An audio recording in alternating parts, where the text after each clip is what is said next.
देखिए, डकी भाई की अहलिया अरूब के इंस्टाग्राम पेज पे एक पिक अपलोड होती है जो कि वेपन के साथ होती है। अरूब गाड़ी में बैठी हुई है, उनके साथ एक वेपन है और प्रोबेबली वो ममनुआ बोर है। वो लोग उकसाने का बायस बन रहे थे कि हुकूमत मुखालिफ बाहर निकलें, मुजाहरे करें, एहतजाज का हिस्सा बने। सख्त अल्फाज में कहा कि सीधी तरह बताएं कि ये किसके कहने पे आप लोग कर रहे हैं, क्यों कर रहे हैं। कसम से हमने नहीं किया, यकीन करें हमारा मकसद ये नहीं था, हम ऐसे नहीं चाहते थे, हम वो मतलब ये जवाबात थे।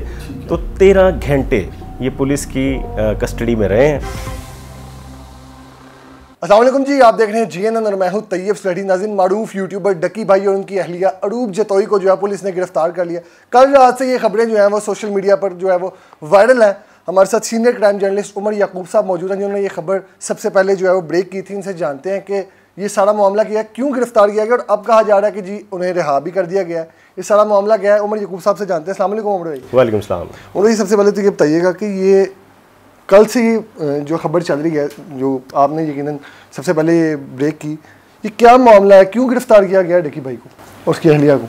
देखिए, डकी भाई की अहलिया अरूब के इंस्टाग्राम पेज पे एक पिक अपलोड होती है जो कि वेपन के साथ होती है। अरूब गाड़ी में बैठी हुई हैं, उनके साथ एक वेपन है और प्रोबेबली वो ममनुआ बोर है। तो उसके साथ वो पिक अपलोड करती हैं और इस मतलब ऐसे मौके पे करती हैं जब हुकूमत मुखालिफ एक स्पेसिफिक ग्रुप एजिटेशन कर रहा है, एहतजाज कर रहा है, और वो तासुर ये देती हैं कि वो उनके साथ है और किसी भी तरह वो अपने मुतालबात मनवाएंगे। और बहुत से ऐसे लोग जो उनको फॉलो करते हैं, अरूब को और डकी भाई को, वो इस पिक को देखने के बाद इनको सपोर्ट कर रहे थे। और इसके अलावा वो लोग उकसाने का बायस बन रहे थे कि हुकूमत मुखालिफ बाहर निकलें, मुजाहरे करें, एहतजाज का हिस्सा बने। तो इस पर पुलिस ने कल मंगल के सुबह फजर के टाइम बहरिया टाउन में, जहाँ डकी भाई रहते हैं, डकी भाई के घर गए। डकी भाई को पहले बार बुलाया गया, फिर डकी भाई के बाद उसकी वाइफ को बुलाया गया, दोनों को पकड़ा, गाड़ी में बिठाया गया। गाड़ी में बिठा के लाहौर के एक इन्वेस्टिगेशन का एक विंग है स्पेसिफिकली जो बड़े हाई प्रोफाइल केसेस को इन्वेस्टिगेट करता है, तफ्तीश करता है, तो उनके सेल में लाया गया। तो वहाँ पर ला के उनसे सवाल जवाब शुरू किए गए। और सवाल जवाब इस तरह से होते हैं वहाँ पर कि अगर आपको पुलिस ने पकड़ा है और लेके आ रहे हैं, 2 बंदे हैं, तो उनको ये नहीं पता कि केस कौन सा, उनको नहीं बताएगा किस केस में। वहाँ से बस उनको हिरासत में लिया है, इन्वेस्टिगेशन सेल में मुंतकिल किया है। वहाँ पर ले जाते ही उन दोनों को 2 अलग-अलग कमरों में बिठाया। ठीक है। वहाँ पर 2 इंस्पेक्टर लेवल के ऑफिसर्स, दोनों से सवाल जवाब उन्होंने शुरू कर दिए। ठीक है। पहले उन्होंने डकी से किए, फिर अरूब से किए। दोनों के सवाल के जो जवाब थे वो रिटन लिखे गए। ओके, बयान हाँ, लिखे गए। लिखने के बाद उनसे बाद में कंपाइल किया गया, एक जगह पर बिठा के दोनों को आमने सामने कि आपसे ये सवाल, यही सवालनामा उनसे भी, डकी भाई से भी पूछा गया, यही सवालनामा अरूब से भी पूछा गया। और उनसे कहा गया कि इन सवालों के क्या जवाब आप दे रही हैं और ये डकी भाई दे रही हैं, इनमें तो तजाद है, ये दोनों मैच नहीं कर रहे। जो जवाबात थे हाँ, तजाद था।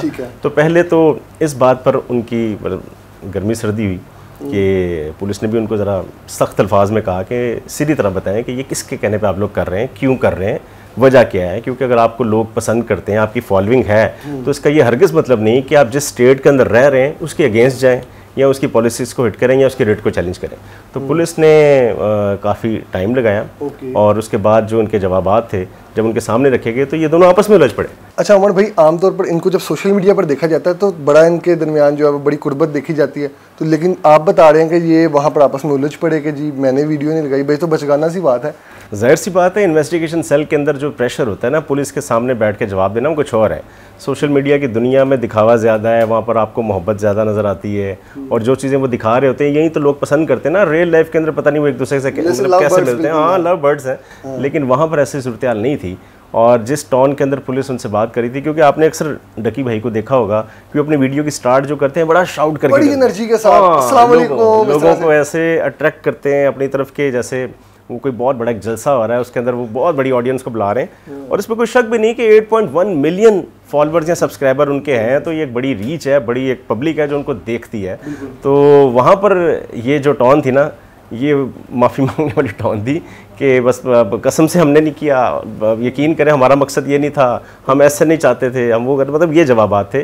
तो 13 घंटे ये पुलिस की कस्टडी में रहे हैं। 13 घंटे। तो 13 घंटे के बाद इनको वहाँ से फिर श्योरिटी बॉन्ड लेके उन पुलिस ने इनको रिलीज कर दिया। क्या श्योरिटी इन्होंने दी होगी? डेफिनेटली ना, वो देखें उनके सोशल मीडिया अकाउंट पे आप देखें, वो जो पिक अपलोड की थी वो डिलीट कर दी। इसके अलावा इन्होंने 1-2 वीडियोस और बनाई हुई थी जिसके अंदर ये कैदी नंबर 804 के नारे लगवा रहे थे। अच्छा, इसमें मैं आपकी बात काट रहा हूँ, ये कुछ सियासी इशू भी का जैसे आपने अपने प्रोग्राम में बताया कि सियासी इशू बना वजह या फिर वो वेपन वाली रीज़न आपको लगती है? चूँकि आपने ये स्टोरी सबसे पहले ब्रेक की और आपको ही आपने ये खबर दी, तो आपके जो सोर्सेज हैं उसके अकॉर्डिंग असल रीज़न क्या आपको लगती है कि ये वेपन, चूँकि और भी बहुत से लोग तशहीर करते हैं वेपन की, ये चूँकि हाईलाइटेड लोग हैं तो इसलिए, या फिर दूसरी वजह जो हुकूमत के वो जो आप बता रहे हैं कि कैदी नंबर 804 इमरान खान वजह इसके पीछे? नहीं, देखें बहुत से लोग हैं वो जो इस तरह के काम करते हैं वो फिर कानून की गिरफ्त में आते हैं। ओके, ये दोनों वजूहत हो सकती हैं। एक तो इन्होंने पिक अपलोड की, दूसरा वो जो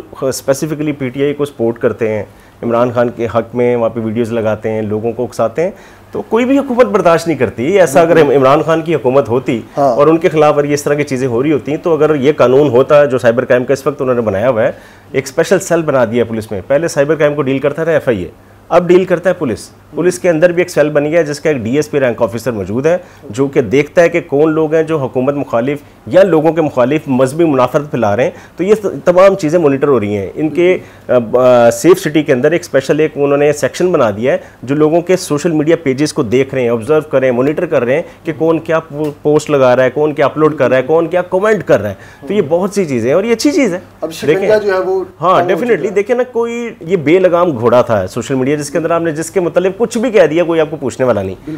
तो मेरा मकसद ये नहीं है कि वो उन्होंने जो किया है वो एक स्पेसिफिक ग्रुप को क्यों सपोर्ट किया है, ये उनका फेल है। पुलिस ने पकड़ा इसलिए कि उन्होंने गलत काम किया था। मैंने स्टोरी इसलिए रिपोर्ट की कि मेरे पास इन्फॉर्मेशन आई थी। अच्छा, इसमें जो है आपने बताया आपके पास ये इन्फॉर्मेशन कैसे आई और थोड़ा सा इस बिहाइंड द सीन जो है मामला वो क्या है? यार कमाल कर रहे हैं, मेरे हाथ काटना चाह रहे हैं। कभी रिपोर्टर अपना सोर्स बताता है, कभी नहीं बताता। खैर मैं आपको बता देता हूँ, एक सीनियर ऑफिसर है, मेरी उनसे वैसे बात हो रही थी, मैं ऑफिस जा रहा था।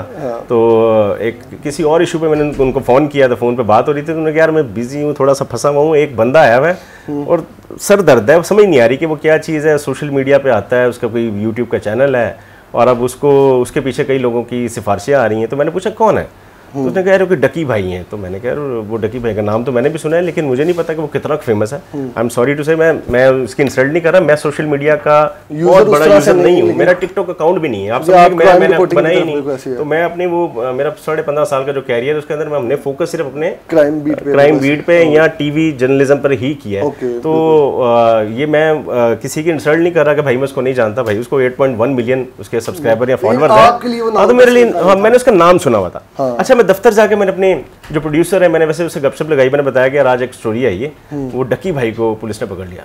वो तो शी वाज लाइक शॉक, वो कहती कि हैं डकी भाई पकड़े गए। मैंने कहा कौन है डकी भाई, पहले बताओ तो सही। उसने कहा कि बहुत बड़ा स्टार है, सोशल मीडिया पे बड़ी फॉलोइंग है। अच्छा, उसके बाद फिर मैं अपने सिस्टम में बैठा हूँ, मैंने डकी भाई के पेजेस देखे, तब मुझे पता चला कि इसके तो यूट्यूब पे 8.1 मिलियन सब्सक्राइबर्स हैं, फिर इंस्टाग्राम पे, टिकटॉक पे, बेतहाशा जगह पे।